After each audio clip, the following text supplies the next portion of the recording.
Hi friends, நம்ம வீட்டில் எளிமையான முறையில் சின்ன சின்ன விஷயங்களை கடைப்பிடிக்கிறதன் மூலமாக நேர்மறை ஆற்றலை எப்படி அதிகரிக்கிறதுன்னு பார்ப்போம் வாங்க.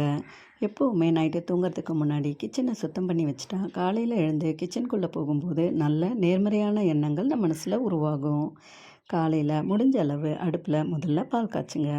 அடுத்ததாக சில பேர் புளி எடுத்து குழம்புக்கு ஊற வைப்பாங்க. அப்படி இல்லாமல் அரிசி பருப்பு போன்ற உபரியாகிற பொருட்களை ஊற வைங்க. வாரத்தில் 2 நாள் வீடு துடைப்போம். அந்த தண்ணியில் கல்லுப்பு மஞ்சத்தூள் கோமியம் 2 துளி கலந்து வீடு துடைக்கலாம். வாசலில் உருளியில் பூ போட்டு வைப்போம். அந்த தண்ணியில் ஒரு சிட்டிகை மஞ்சத்தூள் பச்சைக்கற்பூரம் ஏலக்காய் போட்டு பூ எடுக்கலாம். செவ்வாய் வெள்ளிக்கிழமைகளில் கடையில் போய் உப்பு வாங்க முடியலனாலும் ஏற்கனவே வாங்கி வச்ச உப்பை உப்பு ஜாடிகளில் நிரப்பலாம். ஒரு சின்ன கிளாஸில் ஒரு எலுமிச்சம்பழம் போட்டு ஹாலில் வைக்கலாம்.